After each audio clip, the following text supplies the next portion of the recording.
na classificação do sigilo, né, natureza do assunto do documento, se é sigiloso ou não, não vão ser mais essas comissões. Agora quem vai trabalhar isso vai ser o governador do estado, o vice-governador do estado, o secretário de estado e o procurador-geral. Então a gente já tem uma mudança aí, né? Deixam de ser essas comissões para ser pessoas específicas de alto nível, né, nesse canal. Bom, não contente com isso, 6 meses depois, em fevereiro de 2016, ele assinou um segundo decreto, onde ele muda tudo.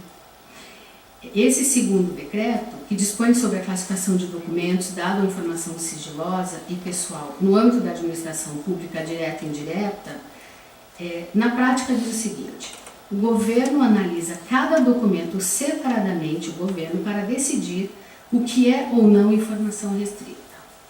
E este decreto acaba com aquele instrumento que eu mostrei ali para vocês. Todos foram revogados. Nenhum mais foi feito e esses não têm validação.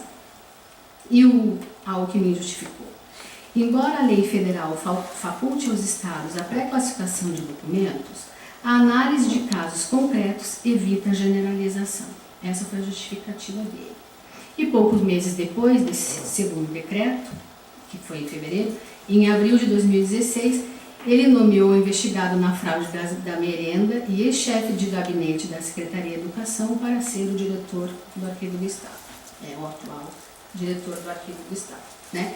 E essas são questões que certamente envolvem o jogo político no qual as instituições arquivísticas estão inseridas, são naturalmente parte.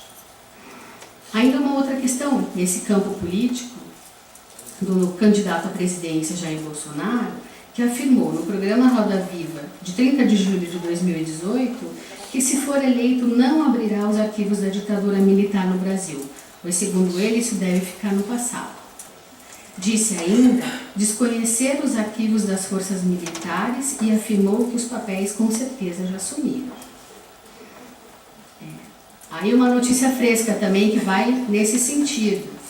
O Ministério da Transparência e Controladoria Geral da União decidiu, agora, recentemente, bem recentemente, ocultar a identidade de quem solicita informações via lei de acesso, de modo a evitar a justificativa, a evitar represálias ou ameaças a quem pergunta e também evitar viés nas respostas. Então, até nisso a gente tem outros problemas, né?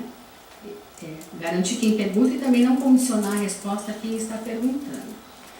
A gente não pode esquecer, por exemplo, que em novembro de 2017, uma gravação de uma reunião na Prefeitura de São Paulo, então sobre a gestão de João Dória, atual candidato ao governo do Estado de São Paulo, que mostra o chefe de gabinete da Secretaria de Comunicação orientando sobre como fatiar e atrasar o acesso aos dados solicitados por uma jornalista, com o objetivo de fazê-la desistir da reportagem.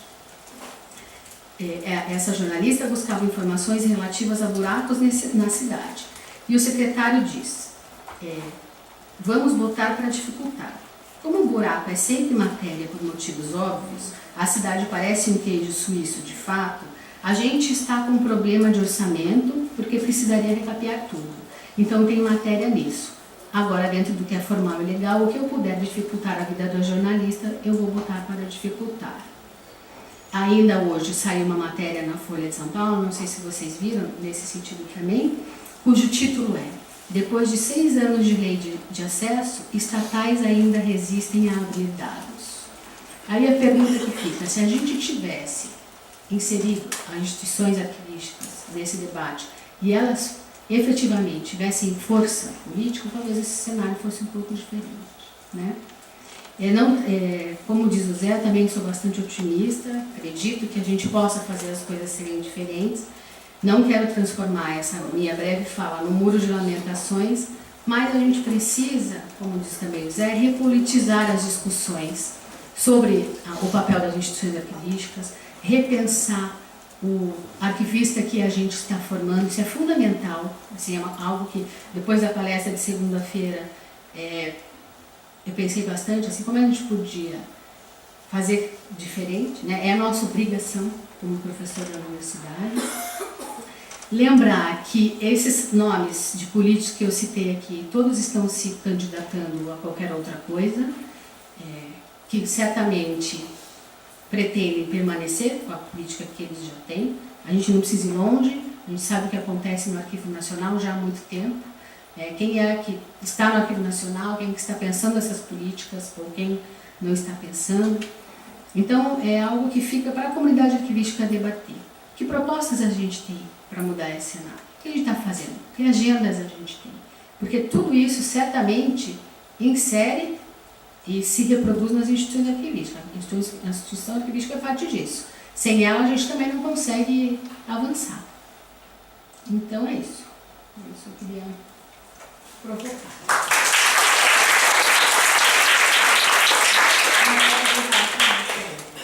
Eu vou mixar rapidinho, porque eu já sei. Então, tá. Quando a Rô inicia, então eu chamo a professora Margarete Silva para sentar aqui, então eu continuo aí, que aí fica mais fácil.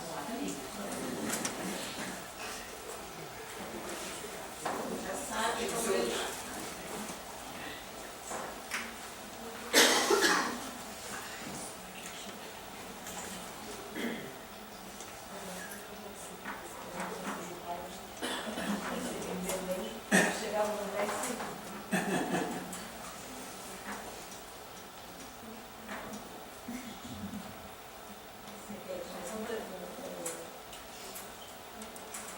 Não sei o que ela vai fazer aí. Não, eu vou botar o usuário.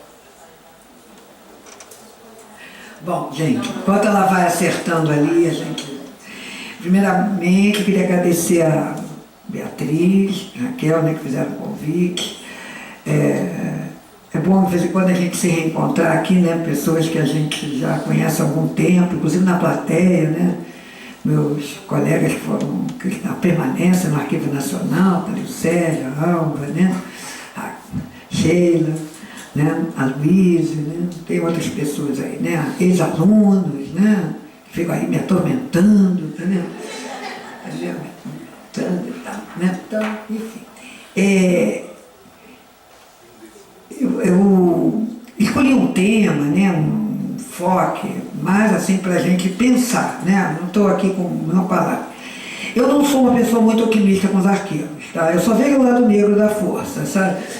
Então, assim, eu admiro realmente o Zé, que depois de todos esses anos, a permanência, otimista, permanência. Não, eu não estou falando sério, não estou brincadeira, não, estou falando uma coisa bem séria, tá?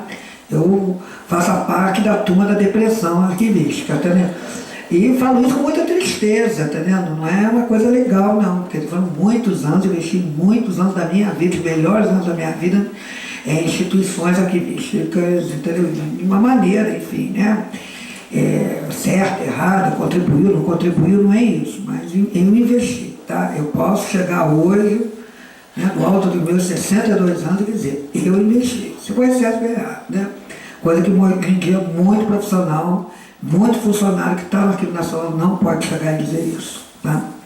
Então, ainda que veja o lado negro da força, que está hoje muito forte, né, em todos os sentidos políticos, tá? O Arquivo Nacional é uma parte dessa estrutura da administração, né? Eu não acho casual o tipo de direção que nós estamos tendo.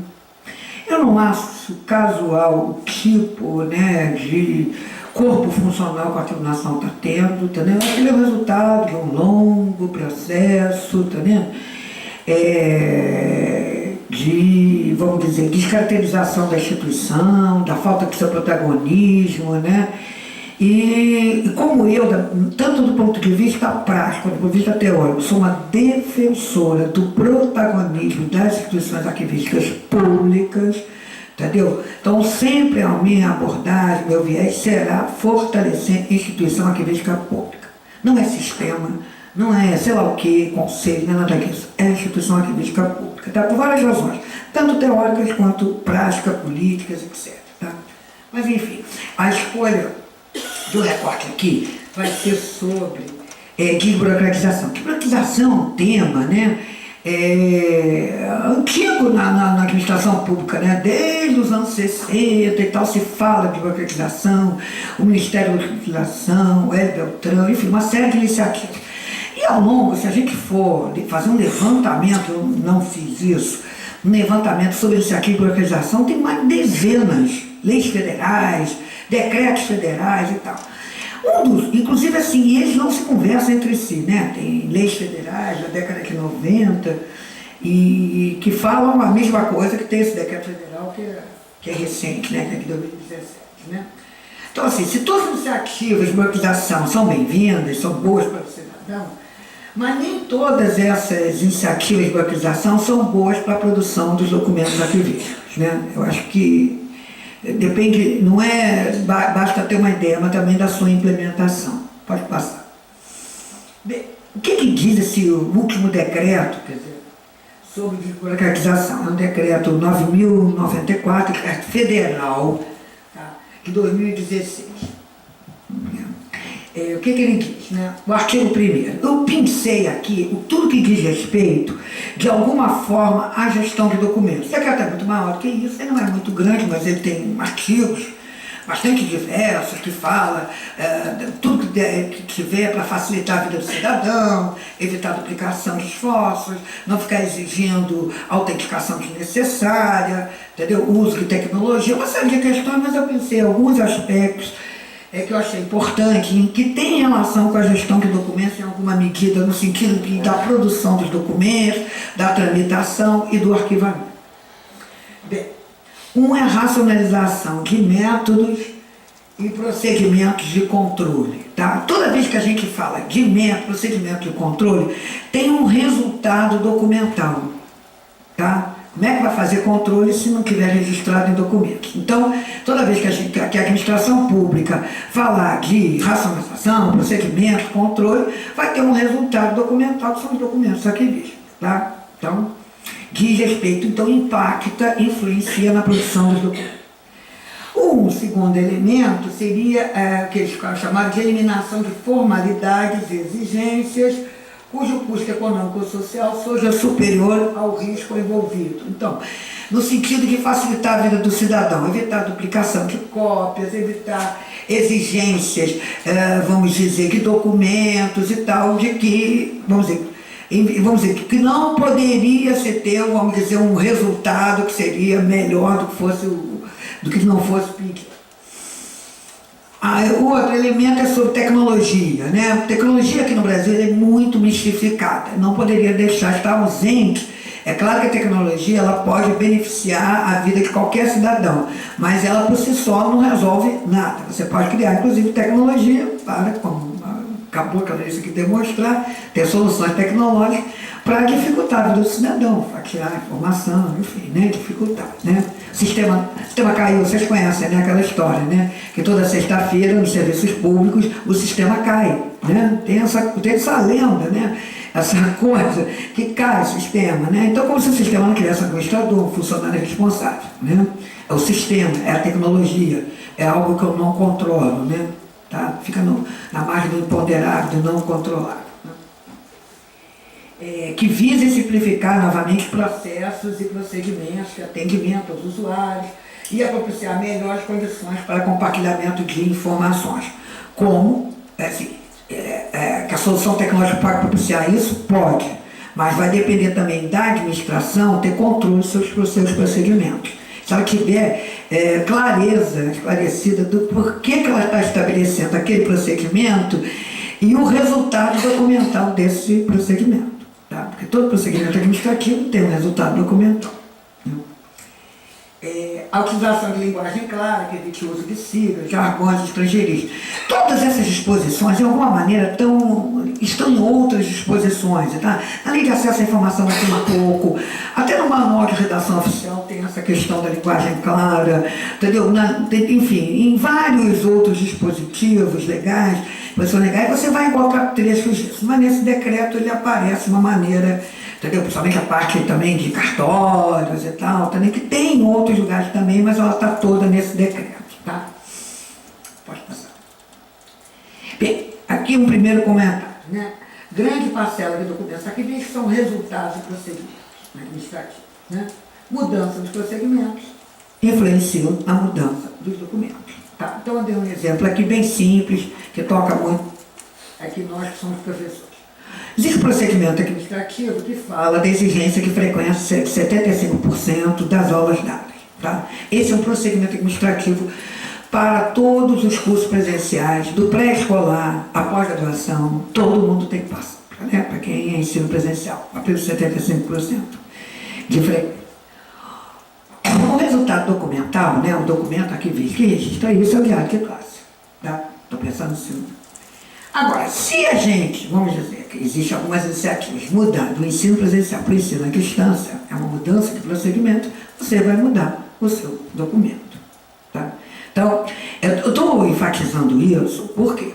Porque a maioria da nossa formação como arquivista, como profissional da área, é olhar o documento pelo documento. Ainda que a gente fale, explique, tá vendo? Que o documento está ligado a contexto jurídico administrativo, está ligado a procedimentos, a regras, blá, blá, blá, blá, blá. Na prática ali, do dia a dia, todo mundo olha o documento como se fosse a luz, a verdade e a verdade. Não sabe o que está fora do documento. Olha o documento como por si só. Tá? E o documento tem uma realidade dele, dos seus elementos que o compõem, que a diplomática analisa até muito bem, e tem o contexto, ou seja, o ambiente, e aí o contexto aí é variado, né? Tem jurídico, tem administrativo, tem procedimentos, tem do próprio fundo onde ele está inserido, que são, vamos dizer, que está fora do documento. Tá? Então, essa relação contextual, procedimental e tal, ela tem que ser muito bem examinada, tá? Né? Meus alunos morrem de rir quando eu digo que assim, não toque no documento. O documento não vai te responder nenhuma questão. Sempre procurem primeiro examinar o contexto, levantar o contexto, porque a partir do contexto é que a gente vai entender por que chegou aquele documento. Bem, no artigo 5º desse decreto, no atendimento aos usuários dos serviços públicos, do Poder Executivo, aqui está falando do Poder Executivo Federal, né? Mas a gente pode depois extrapolar para outros, né? Observarão as seguintes práticas: padronização de procedimentos referentes à utilização de formulários, guias e outros documentos congêneres, impacta diretamente na elaboração do documento, de como a confecção do documento, na sua elaboração, né? Inclusive nos sistemas informatizados